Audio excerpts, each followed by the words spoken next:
So in preparation for this recording and this podcast, I went to Tony Leon's social media, and I saw there that he had posted a very nice photo of him and John Steenhuisen. They were chatting, I think at a bar or something like that, but it was very, very clearly around the current negotiations and current discussions. And I went, as I do, into the comments, and I see some of them were interesting. Sean says, voted in by the blacks you despise.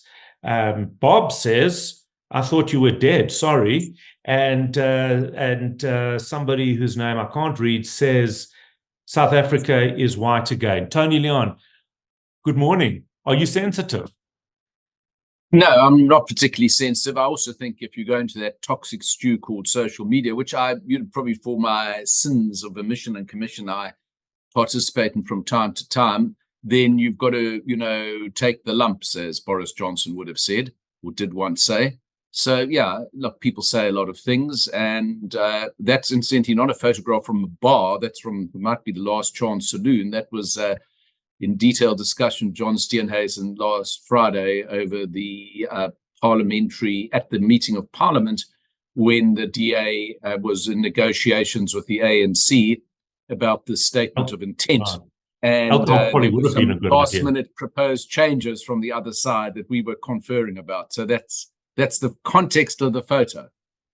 So just for clarity, I'm Howard Feldman. This is a podcast. Imagine if I was sensitive. This is when I chat to people I think have stood up when others have sat down, people who haven't minded what necessarily has come their way because they've stood by their convictions and what they believe is right. We're recording this on June the 26th. And the reason that I say that so specifically is because to date, there isn't an announcement of an agreement.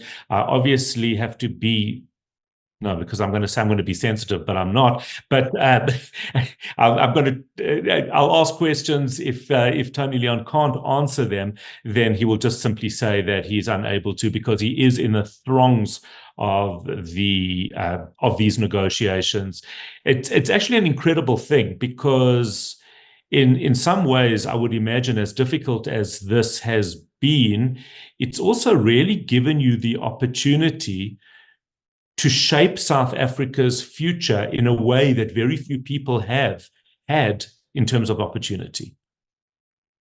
Yeah, I guess so. I'm doing this current round of negotiations because John Steenhuisen asked me to join his team, and I was happy to do that because there's obviously a lot at stake for the country, for the people, and for the party. In that order, I would say.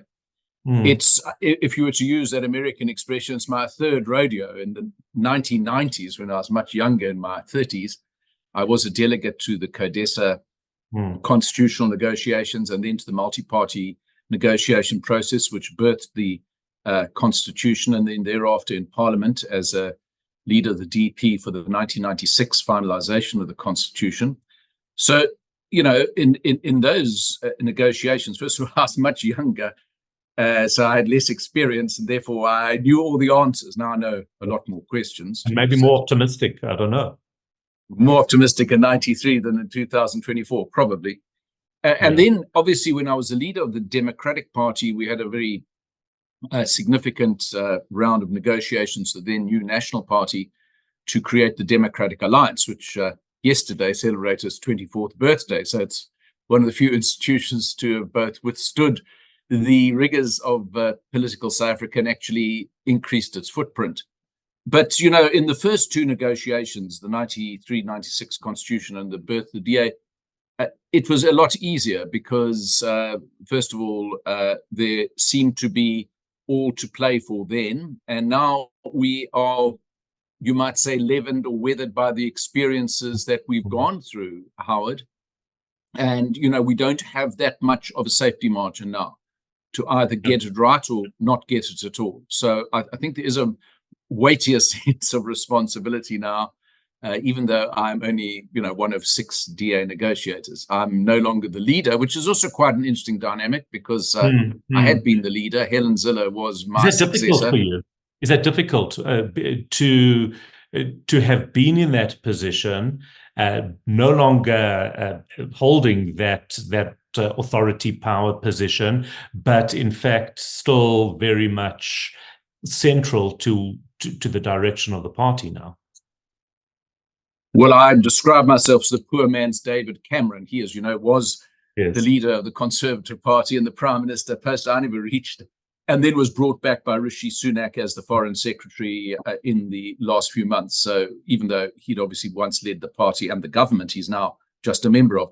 So yeah, I don't have any, I've got no status anxiety, Howard. That is one of the, if it's an advantage, one of the pluses. You know, I don't feel the need to be acknowledged or to be deferred to. I remember when I became an ambassador many years ago, one of the old lags at Durko said to me, he said, "Those who mind don't matter, those who matter don't mind." I've always thought that's a very good description. So I'm very much signed up a member of that particular club. Yeah, and we should all put that on our social media feed, shouldn't we? So just let's just try and understand. I mean, you were a lawyer, you are a lawyer. In fact, when I was detribalized attorney, I call myself. Oh, is that what it is? When in fact I was doing my LLB, you were lecturing. I think, went to one of. Were you lecturing constitutional law? I was indeed. Yeah, between 1983 and 1986. Right. No, sorry, 1986 and 1989. No. Yeah, sorry.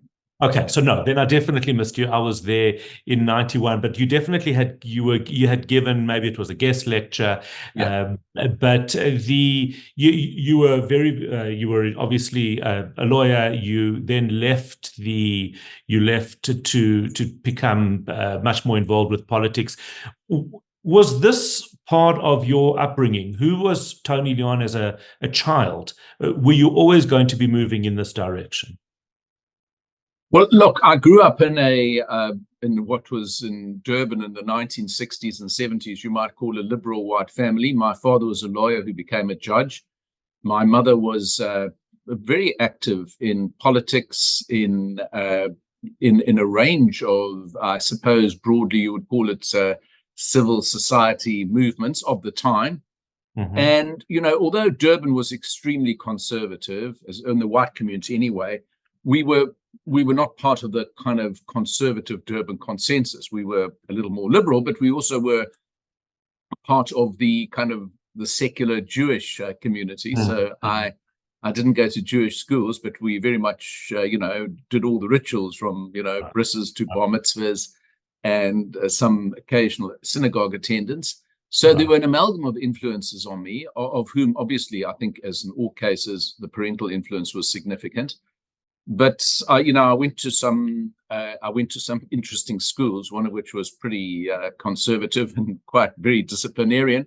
But you did have an opportunity, even if you weren't part of the sort of rugga-bugga community, to flourish. And I was allowed to indulge in my various interests, whether they were politics and debating and other matters. And you are the amalgam of all those influences. But I've never really changed my basic philosophy, which you could call liberal democratic. I believe that people's identity is shaped by many things, but at the end of the day, you're an individual, and the individual is the touchstone of value in any society. And actually, in terms of Judeo-Christian religious underpinnings of what you might call the Western way of the world, and many non-Western instances as well, I don't believe that your demography determines your destiny. So, for example, although I'm occasionally, quite frequently these days, reminded the fact that I'm a Jew, especially since 7th of October, I never made a capital issue out of my religion. And in fact, I'm sorry, I'm interrupting you, but that is so interesting because in my mind, Tony Leon was always the politician, as you say, liberal Democrat, I knew you were Jewish, but it didn't feature as a corner. I mean, obviously, in your world, it might be that it's a cornerstone of who you are, but it certainly wasn't the public perception. And since October the 7th, that seems to have bubbled to the surface. Look, I think a lot of South Africa is captured by identity politics, especially race, which is a huge factor of people, and a lot of it is not just because it is obviously our history, but there are a lot of ethnic entrepreneurs in our politics who actually trade in this in order to advantage their political parties or movements. And the DA, warts and all, and it's got many faults, but it's my team, is the one that sort of has probably got the highest cross-racial percentages in terms of support. If you look at the recent distillation by Gareth van Onselen, Davie Skolts, and others on the racial voting patterns in South Africa, the DA draws its support from all racial communities, not one. In fact, if the DA was a white party, then it would be about a 7% party, not a 22% party, given the decline of whites as a proportion of the total population of South Africa. And it clearly is not just confined to that corner. So, yeah, I think that's, I've always sort of believed that you can make an offer and you can have a value system that's not dependent on your racial or your religious background. But obviously, since events in Israel on the 7th of October, there's now been a huge emphasis on people's religious identity, whether you choose to have it or not. And those are one of the modern facts of life in the year 2024. Yeah, it's interesting. I found, to some extent, I've always been a little bit more outwardly Jewish and Zionistic. But in fact, my weekly articles for News 24, and I try to avoid writing about Israel until October the 7th. And all of a sudden, now I'm that Israel guy. But it just has called for a different approach, because there is this overwhelming and very, very ugly misrepresentation of those facts. I don't necessarily want to go too much into that, because it is just something that unfortunately we live with. You clearly have chosen to speak out on it as well, where necessary. But the current role and what you're really involved with now is trying to set South Africa, or reset South Africa. And something you were saying before about we don't exactly have a large margin of error that is allowable right now. We do seem to spend an enormous amount of time, or an inordinate amount of time, on the precipice in South Africa, don't we? Yes, 5 minutes to midnight and all those cliches. Yeah. And look, and a lot of it is kind of false deadline setting. I mean, someone sent me a note yesterday, which I must just try and find, where he basically said, he just sent me the length of time it took for coalition governments. And believe me, what we're talking about in South Africa now, whatever we choose to call it, is a coalition government. The months it took, I think in Belgium, which is always a contested polity of multi-party governments with big linguistic and ethnic differences there, incidentally, it took over a year. The Netherlands, 5 or 6 months. I don't know what Israel's record is. Israel, they never get it right, and they also are 5 minutes away from the solution of the coalition government every day. So absolutely. So we had about 2 weeks to elect a president. We had literally 2 weeks. We had to have some agreement of whether the DA would support the re-election of Ramaphosa, which we did, but that was subject to an agreement, which is now subject to vigorous interpretation. I had a magnificent legal mentor when I was a lawyer. Well, I had several of them. I was the law firm still headed by Michael Katz, I might say, extraordinary man of great energies still to this day. But one of them, who sadly deceased, really had a huge influence on my life and my very brief and undistinguished legal career, is a man called Philip Penchars. And we had a very difficult, obdurate client, and we had a written agreement on something. And Mr. Penchars turned around to me and said, that client of ours, he just thinks the signed agreement is a basis for further negotiation. So some of the current delays are that we have a signed agreement, but it is the basis for further and future negotiations, as the time of this recording not quite concluded yet. Right, exactly. So obviously we aren't there yet. I've mentioned the date; it's June the 26th. Hopefully, we will be. Are you confident? Are you reasonably confident that the DA is going to reach an agreement that is a decent one? Well, I think the DA's proposals that have been communicated between the head of the DA and the President of South Africa are decent and fair and considered and not unreasonable. I don't know what the final outcome is at the time of this recording. So, Right. it's too early to tell. I hope so, because look, just let's leave aside the arguments and let's look at the pure arithmetic of this, Howard. Mm. The ANC is a 40% party. It's not a 70% party. Right. The DA is a 22% party, not a 2% party. Those are inarguable arithmetical facts, not chosen by me or Jacob Zuma School of Mathematics, from the electorate. That's what the electoral scoreboard tells us. So if the 40% party and the 22% party can, on reasonable, not on any terms, and the reasonableness of those terms is currently now reaching its final stages of determination, if they can reach an agreement, you have a stable government, at least until there's a major disagreement, but one must not bank on every contingency bar success. And you will have stability not just nationally, you'll have it in Gauteng, you'll have it in KwaZulu-Natal as well, both of which have no majority governments at the moment. And you will also have it, arguably, although it's a bit further down the line, in the metros. I mean, you speak to me from Joburg. I love Joburg. I lived there most of my life. It's a fantastic city, but it's a very dilapidated city because of serious misgovernance. I refuse to learn the name of our mayor. I believe we have one. I don't think he'll be there for that much longer, so don't bother. But the reality is that if you can get stability at all three levels of government, then you can go on and do the important work of the people in restoring economic growth, getting jobs and opportunities out there, starting to curb crime, because you have stable government. If you don't have an agreement, and this is not a matter of debate, it's a matter of fact, between the biggest and the second biggest party, then the ANC will continue effectively either as a minority government, limping from vote to vote, or with the EFF in government, which at least will give it stability, but it'll be the stability of the economic and social graveyard, in my opinion, then those are the stark alternatives.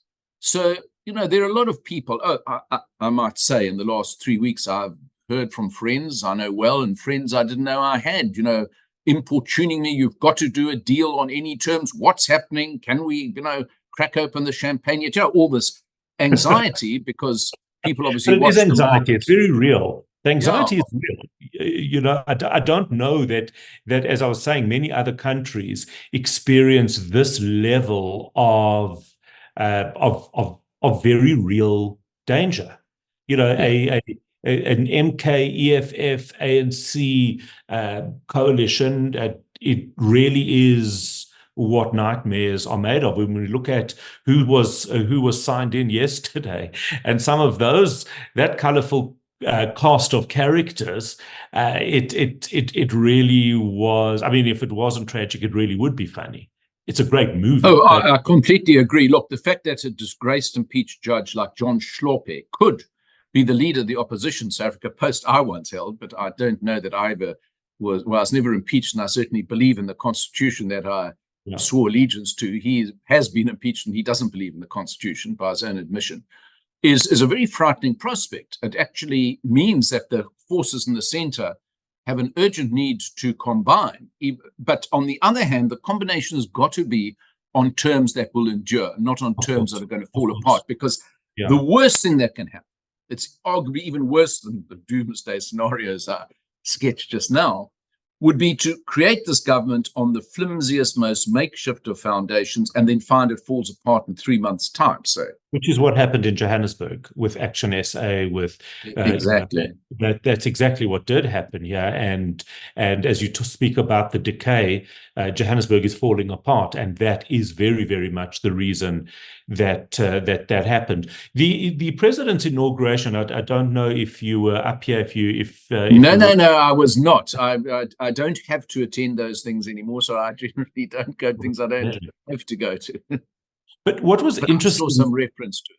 Yeah. Yeah, so what was interesting, obviously, was the ANC had stripped themselves of their Palestinian paraphernalia. They were once again looked like they were representing South Africans. The president's speech in of itself was fascinating to me because it didn't make reference to all of these other clickbait items and did if what he was saying was authentic and legitimate, and let's give him the benefit of the doubt for that right now, it certainly seemed as though he had internalized the results of the election and the fact that the only way forward for South Africa was in this manner. What's your thoughts on that?